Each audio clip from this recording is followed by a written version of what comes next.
As we examine the events leading up to Easter Sunday, we discover that 3 precautions were taken by Jesus' enemies actually give circumstantial evidence to his resurrection. The Bible says the following things about the burial site of Jesus. The tomb was a new one, that had never been occupied. Then he took it down, wrapped it in linen cloth, and placed it in a tomb cut in the rock, one in which no one had yet been laid. No other bodies were there to be confused with that of Jesus. It was made out of solid rock. Joseph took the body, wrapped it in a clean linen cloth, and placed it in his own new tomb that he had cut out of the rock. It was near the city of Jerusalem and accessible for investigation. The precautions taken at the tomb consisted of 3 things: the large stone, the Roman seal, and the guard. The Bible says that a large stone was rolled in front of the tomb of Jesus. Joseph took the body, wrapped it in a clean linen cloth, and placed it in his own new tomb that he had cut out of the rock. He rolled a big stone in front of the entrance to the tomb and went away. This stone not only sealed the tomb, it also would have made it difficult for someone to come right in and steal the body. The Roman seal was also placed over the tomb. So they went and made the tomb secure by putting a seal on the stone and posting the guard. The seal was a sign of authentication, that the tomb was occupied and the power and authority of Rome stood behind the seal.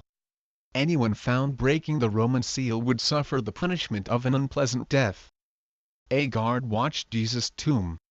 This was either the Roman guard or the Jewish temple police. "Take a guard," Pilate answered.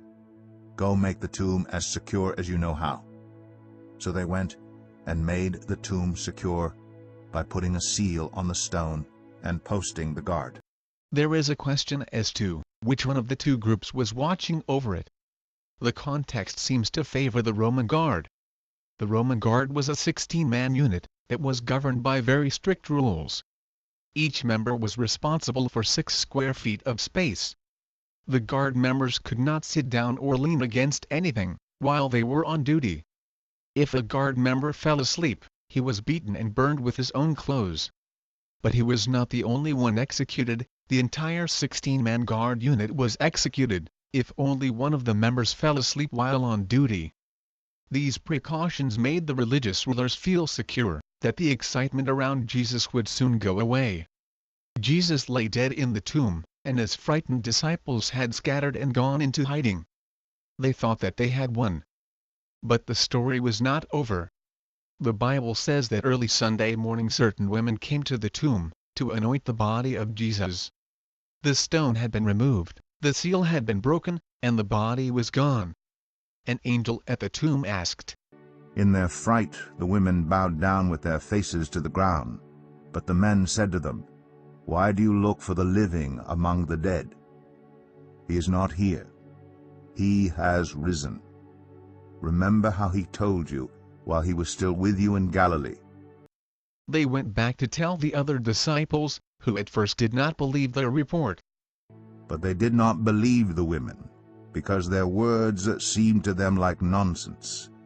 However, they were persuaded to look for themselves, and they also found the tomb empty. This caused confusion among them. The confusion vanished as the resurrected Christ first appeared to Mary Magdalene, then to some other women, and finally to the disciples. After being with the disciples for 40 days, Jesus ascended into heaven. 10 days later, the disciples publicly proclaimed to all Jerusalem, and to the world, the fact that Jesus Christ had risen from the dead. They asked Pilate to make the tomb as secure as possible. This consisted of a guard, either Roman or Jewish, a large stone rolled at the entrance of the tomb, and the Roman seal.